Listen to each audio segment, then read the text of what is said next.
اعوذ باللہ من الشیطان الرجیم بسم اللہ الرحمن الرحیم۔ رسول اللہ صلی اللہ علیہ وآلہ وسلم سے پوچھا گیا، احرام باندھنے والا کیسا لباس پہنے؟ آپ صلی اللہ علیہ وآلہ وسلم نے فرمایا، محرم نہ قمیص پہنے، نہ عمامہ، نہ ٹوپی جڑا لبادہ، نہ شلوار، نہ ایسے کپڑے پہنے جسے زعفران لگا ہو، اور نہ موزے پہنے مگر جسے جوتے نہ ملے تو وہ موزے پہن لے اور انہیں اوپر سے کاٹ لے کہ وہ ٹخنوں سے نیچے ہو جائیں۔ جب نبی اکرم صلی اللہ علیہ وآلہ وسلم جارانہ میں تھے، آپ کے پاس ایک شخص آیا۔ وہ عمرے کا احرام باندھ کر تلبیہ کہہ چکا تھا۔ اس نے اپنا سر اور اپنی داڑھی کو زرد رنگ سے رنگا ہوا تھا اور اس کے جسم پر جبہ تھا۔ اس نے پوچھا، اے اللہ کے رسول، میں نے عمرے کا احرام باندھا ہے اور میں اس حالت میں ہوں کہ جب آپ دیکھ رہے ہیں۔ آپ صلی اللہ علیہ وآلہ وسلم نے فرمایا، اپنا جبہ اتار دو، اپنے آپ سے زرد رنگ کو دھو ڈالو، اور جو تم نے اپنے حج میں کرنا تھا وہی اپنے عمرے میں کرو۔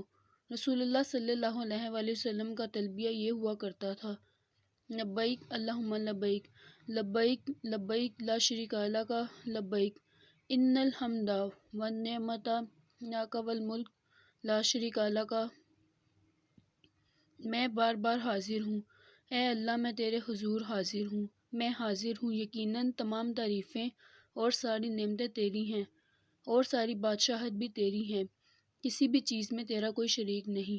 حضرت عباس رضی اللہ عنہ سے روایت ہے، کہا، مشرکین کہا کرتے تھے، ہم حاضر ہیں، تیرا کوئی شریک نہیں۔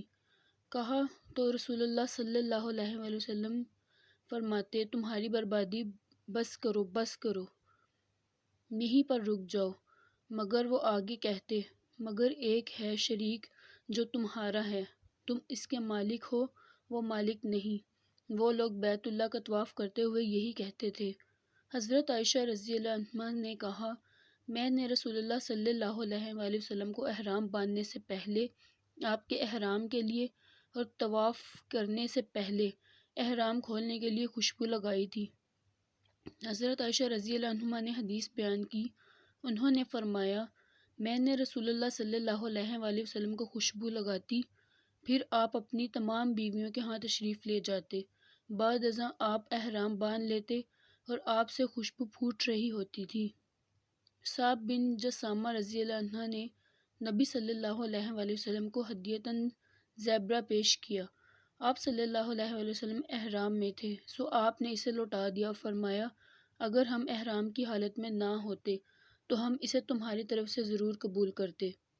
قاسم بن محمد کہتے ہیں، میں نے نبی صلی اللہ علیہ وآلہ وسلم کی اہلیہ حضرت عائشہ رضی اللہ عنہا سے سنا، وہ کہہ رہی تھیں، میں نے رسول اللہ صلی اللہ علیہ وآلہ وسلم کو فرماتے ہوئے سنا، 4 جانور ہیں، سبھی ایذا دینے والے ہیں، وہ حدود حرم سے باہر اور حرم میں جہاں پائے جائیں قتل کر دیے جائیں، چیل، کوا، چوہا اور کاٹنے والا کتا۔ عبیداللہ بن مقسم نے کہا، میں نے قاسم سے کہا، آپ کا سام کے بارے میں کیا خیال ہے؟ انہوں نے جواب دیا، اسے اس کے چھوٹے پن، گھٹیا رویے کی بنا پر قتل کیا جائے گا جو اس میں ہے۔ اللہ کے رسول اللہ صلی اللہ علیہ وآلہ وسلم حدیبیہ کے دنوں میں کعب بن عجرہ رضی اللہ عنہ کے پاس سے گزرے اور ان سے پوچھا، تمہارے سر کی جوؤں نے تمہیں اذیت دی ہے؟ انہوں نے کہا، جی ہاں۔ تو نبی صلی اللہ علیہ وآلہ وسلم نے ان سے فرمایا، سر منڈوا دو، پھر ایک بکری بطور قربانی ذبح کرو، یا 3 دن کے روزے رکھو، یا کھجوروں کی 3 صاع 6 مسکینوں کو کھلا دو۔ ایک شخص اپنے اونٹ سے گر گیا، اس کی گردن ٹوٹ گئی اور وہ فوت ہو گیا۔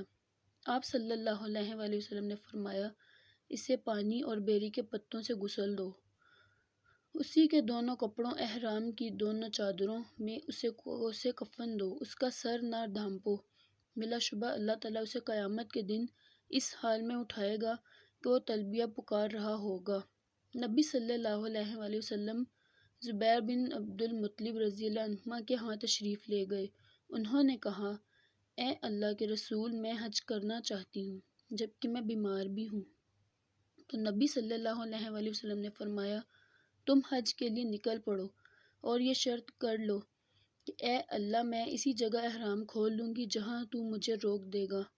حضرت عائشہ رضی اللہ عنہا نے کہا، ہم رسول اللہ صلی اللہ علیہ وآلہ وسلم کے ساتھ ذوالحجہ کا چاند نکلنے کے قریب حج کے لیے نکلے اور ہمارے پیش نظر صرف حج ہی تھا، لیکن رسول اللہ صلی اللہ علیہ وآلہ وسلم نے فرمایا، تم میں سے جو عمرے کا تلبیہ پکارنا چاہے وہ اکیلے عمرہ کا تلبیہ پکارے۔ جب نبی صلی اللہ علیہ وآلہ وسلم مکہ تشریف لائے تو حجر اسود کے پاس آئے، اسے بوسہ دیا، پھر طواف کے لیے اپنے دائیں جانب روانہ ہوئے۔ 3 چکروں میں چھوٹے چھوٹے قدم اٹھاتے ہوئے تیزی سے اور باقی 4 میں عام رفتار سے چلے۔ قریش اور ان کے دین طریقہ زندگی پر چلنے والے لوگ مزدلفہ ہی میں ٹھہر جاتے تھے اور انہیں حمص کا نام دیا جاتا تھا۔ باقی تمام عرب عرفہ جا کر ٹھہرتے، وقوف کرتے تھے۔ جب اسلام آیا تو اللہ تعالیٰ نے اپنے نبی صلی اللہ علیہ وآلہ وسلم کو حکم فرمایا کہ عرفات تک آئیں، وہاں وقوف فرمائیں اور پھر وہاں سے مزدلفہ اور اس کے آگے چلیں۔ اس کے بارے میں اللہ عز و جل کا فرمان ہے، پھر وہاں سے طواف کے لیے چلو جہاں سے دوسرے لوگ چلیں۔ حضرت حفصہ رضی اللہ عنہا نے کہا، میں نے نبی صلی اللہ علیہ وآلہ وسلم سے عرض کی، لوگوں کا کیا معاملہ ہے؟ انہوں نے احرام کھول دیا ہے اور آپ نے مناسک ادا ہو جانے کے باوجود ابھی تک عمرے کا احرام نہیں کھولا۔ آپ صلی اللہ علیہ وآلہ وسلم نے فرمایا، میں نے اپنی قربانی کے اونٹوں کو ہار پہنائے اور اپنے سر کے بالوں کو گون جیلی سے چپکایا۔ میں جب تک حج سے فارغ نہ ہو جاؤں احرام سے فارغ نہیں ہو سکتا۔ حضرت انس رضی اللہ عنہ سے پوچھا، اللہ کے رسول نے کتنے حج کیے؟ انہوں نے کہا، حج ایک ہی کیا، البتہ عمرے 4 کیے۔ آپ صلی اللہ علیہ وآلہ وسلم نے فرمایا، جب رمضان آئے تو تم عمرہ کر لینا، کیونکہ اس رمضان میں عمرہ کرنا حج کے برابر ہے۔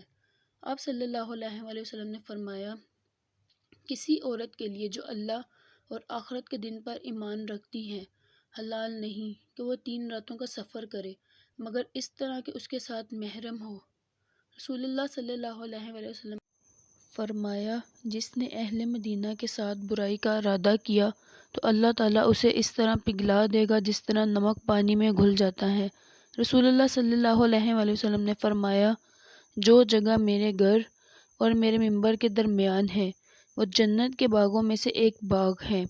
رسول اللہ صلی اللہ علیہ وآلہ وسلم نے فرمایا، صرف 3 مسجدوں کی طرف ہی عبادت کے لیے سفر کیا جا سکتا ہے، کعبہ کی مسجد، میری مسجد اور مسجد اقصیٰ۔